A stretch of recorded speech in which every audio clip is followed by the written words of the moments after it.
नमस्कार दोस्तों, स्वागत है आपको अपने चैनल पर। तो आज हम लोग करंट अफेयर सीरीज में अगला पार्ट करेंगे और एक जो आगामी एग्जाम है UPPC, RRB, high court, railway, UP police, जो अन्य एग्जाम है सभी के लिए इंपॉर्टेंट है। ये घटना चक्र का वार्षिक सीरीज है, आप लोग जरूर देखें, इंपॉर्टेंट है। यही आपको करंट पढ़ना हो, कहीं नहीं पढ़ना है। इसका निष्ठ जो संस्करण आएगा जून में आएगा, तो उसको भी हम लोग कराएंगे। तो चलिए देखते हैं। तो 6 नवंबर 2023 को किसने केंद्रीय सूचना आयोग के नए मुख्य सूचना आयुक्त के रूप में शपथ ग्रहण किया? तो ये हैं हीरालाल सामरिया हैं। और हीरालाल सामरिया के बारे में जानते हैं। तो 6 नवंबर 2023 को केंद्रीय सूचना आयोग के नए मुख्य सूचना आयुक्त के रूप में शपथ ग्रहण किया और राष्ट्रपति कौन है? द्रौपदी मुर्मू ने इनको शपथ दिलाई। और इस पद पर उन्होंने यशवर्धन कुमार सिन्हा के स्थान लिया। वह इस पद पर पहुंचने वाले अनुसूचित जनजाति के पहले व्यक्ति हैं। इससे पूर्व सूचना आयुक्त के रूप में कार्यरत थे। तो केंद्रीय सूचना आयोग के बारे में जानते हैं। तो इसका गठन हुआ था सूचना अधिकार अधिनियम 2005 के अंतर्गत 12 अक्टूबर 2005 को किया गया था। इस आयोग की अधिकारिता सभी केंद्रीय लोक प्राधिकारियों पर है। और उल्लेखनीय है कि मुख्य सूचना आयुक्त एवं अन्य सूचना आयुक्त प्रधानमंत्री की अध्यक्षता वाली समिति, जिसमें गृह मंत्री एवं लोकसभा के नेता प्रतिपक्ष या इस सदन में सबसे बड़े विपक्षी दल का नेता शामिल होता है, की सिफारिश पर राष्ट्रपति द्वारा की जाती है। इसका जो कार्यकाल है पदभार ग्रहण की तिथि से 3 वर्ष के लिए होता है। 6 नवंबर 2023 को मुख्य सूचना आयुक्त हीरालाल सामरिया ने केंद्रीय सूचना आयोग में आयोजित शपथ ग्रहण समारोह में 2 सूचना आयुक्तों आनंदी राम लिंगम और विनोद कुमार तिवारी को शपथ दिलाई थी। अगला जो क्वेश्चन है, 15 अक्टूबर 2023 को डॉक्टर मनोहर सिंह गिल का निधन हुआ। उनके बारे में ये कथन है, तो इसके बारे में देख लेते हैं। वह मुख्य सूचना आयुक्त थे, ये गलत है। पूर्व मुख्य सूचना आयुक्त है, तो ये हैं मुख्य चुनाव आयुक्त थे। चुनाव आयुक्त थे, मुख्य चुनाव आयुक्त थे। वर्ष 2000 में पद्म विभूषण सम्मानित किया। तो दूसरा पॉइंट इसका सही है। इनके बारे में हम लोग जान लेते हैं।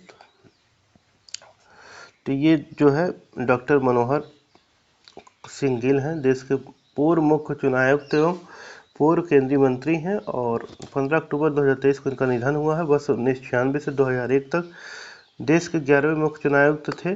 और वर्ष 2004 से 16 तक राज्यसभा सदस्य यानी पंजाब से रहे हैं। और वर्ष 2009 से 11 तक वह केंद्रीय युवा कार्यक्रम एवं खेल मंत्री तथा जनवरी 2011 से जुलाई 2011 तक केंद्रीय सांख्यिकी और कार्यक्रम कार्यान्वयन मंत्री थे। उन्हें वर्ष 2000 में पद्म विभूषण सम्मानित किया गया।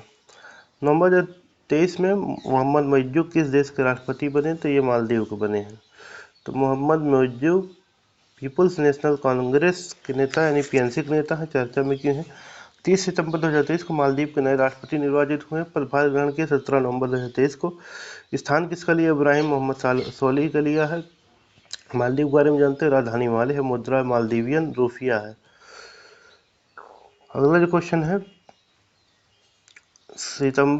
1 सितंबर 2023 को जय वर्मा सिन्हा ने रेलवे बोर्ड के नए अध्यक्ष और मुख्य कार्यकारी अधिकारी के रूप में पदभार ग्रहण किया।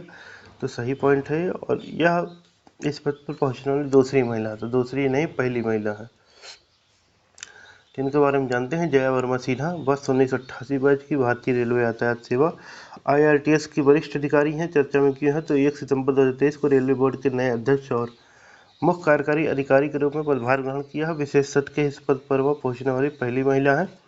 और निम्न कथनों पर विचार करना है। तो 28 सितंबर 2023 को प्रसिद्ध कृषि वैज्ञानिक एवं भारत के में हरित क्रांति की जनक जो है डॉक्टर MS स्वामीनाथन का निधन हो गया। ये सही पॉइंट है। अगला जो पॉइंट है इसका, तो उन्हें वर्ष 2008 में पद्म विभूषण से सम्मानित किया गया। तो 2008 में इनको नहीं था। पद्म विभूषण जो मिला था इनको 1989 में मिला था। 1989। इनके बारे में जानते हैं। डॉक्टर MS स्वामीनाथन के बारे में प्रसिद्ध कृषि वैज्ञानिक एवं भारत के हरित क्रांति के जनक हैं।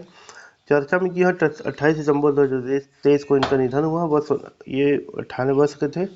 उन्होंने वर्ष 1960 से 70 के दशक में देश को कृषि उपज के मामले में आत्मनिर्भर बनाने में महत्वपूर्ण भूमिका निभाई थी।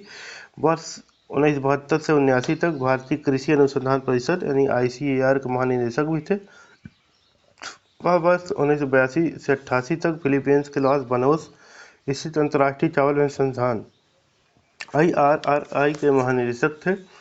और उन्हें वर्ष 1967 में पद्मश्री, वर्ष 1971 में रैमन मैग्सेसे अवार्ड 1972 में पद्म भूषण और 1989 में पद्म विभूषण से सम्मानित किया गया। साथ ही उन्हें वर्ष 1987 में प्रथम विश्व खाद्य पुरस्कार से सम्मानित किया गया। वर्ष 2004 से 6 तक राष्ट्रीय कृषक आयोग नेशनल कमीशन ऑन फार्मर्स के अध्यक्ष थे। इसके अलावा वह वर्ष 2007 से 13 तक राज्यसभा के सदस्य भी रहे हैं। 1 सितंबर 2023 को रमेश कुंतल मेघ का निधन हो गया। वह थे एक साहित्यकार थे, तो इनके बारे में जानते हैं। रमेश कुंतल मेघ वरिष्ठ साहित्यकार एवं आलोचक थे और चर्चा में क्यों 1 सितंबर 2023 को इनका निधन हुआ है।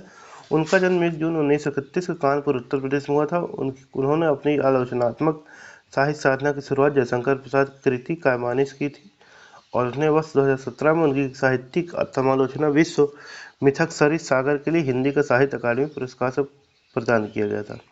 अगला जो क्वेश्चन है, सितंबर 2023 में कौन अंतर्राष्ट्रीय अंतरिक्ष स्टेशन ISS पर सबसे ज़्यादा समय बिताने वाले अंतरिक्ष यात्री बन गए हैं? तो फ्रैंक रूबियो बन गया है। फ्रैंक रूबियो बने हैं, इनके बारे में हम लोग जानते हैं। फ्रैंक रूबियो अमेरिकी अंतरिक्ष एजेंसी नासा के अंतरिक्ष यात्री हैं और चर्चा में सितंबर 2023 में अंतर्राष्ट्रीय अंतरिक्ष स्टेशन ISS पर सबसे ज़्यादा समय बिताने वाले अमेरिकी अंतरिक्ष यात्री बने हैं। उन्होंने अंतरिक्ष में 371 दिन बिताकर रिकॉर्ड बनाया है और वह सितंबर 2022 में अंतरिक्ष स्टेशन पर गए थे। इससे पूर्व यह रिकॉर्ड मार्क बंदे हे के नाम था। बस उन्होंने 355 दिन अंतरिक्ष में बिताए थे।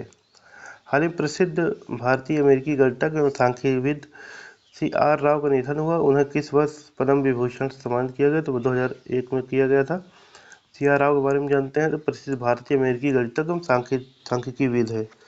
चर्चा में किया तो 22 अगस्त 2023 को न्यूयॉर्क में इनका निधन हो गया और उन्हें 2001 में पद्म विभूषण से, 2002 में US national medal of science से सम्मानित किया गया था। 2023 में उन्हें सांख्यिकी में अंतर्राष्ट्रीय पुरस्कार प्रदान किया गया था।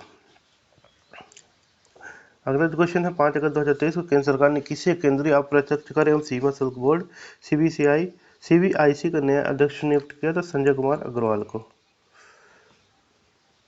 उनके बारे में जानते हैं। तो भारतीय राजस्व सेवा IAS के वर्ष 1988 बैच के वरिष्ठ अधिकारी की चर्चा में किया है। 5 अगस्त 2023 को केंद्र सरकार द्वारा केंद्रीय अप्रत्यक्ष कर एवं सीमा शुल्क बोर्ड CBIC के नए अध्यक्ष नियुक्त हुए हैं।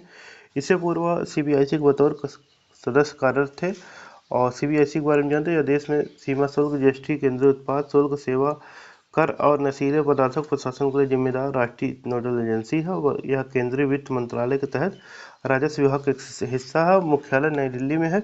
गौरतलब है कि यह केंद्र सरकार द्वारा केंद्रीय उत्पाद एवं शुल्क बोर्ड CBIC का नाम बदलकर CBIC कर दिया गया था। तो ये जो आपको करंट अफेयर है आपके आगामी एग्जाम के लिए बहुत इंपॉर्टेंट है। तो आज का वीडियो हम लोग यहीं पे करेंगे। आप लोग चैनल, अगर आपको वीडियो अच्छा लगता हो चैनल सब्सक्राइब जरूर करें। तब तक के लिए धन्यवाद।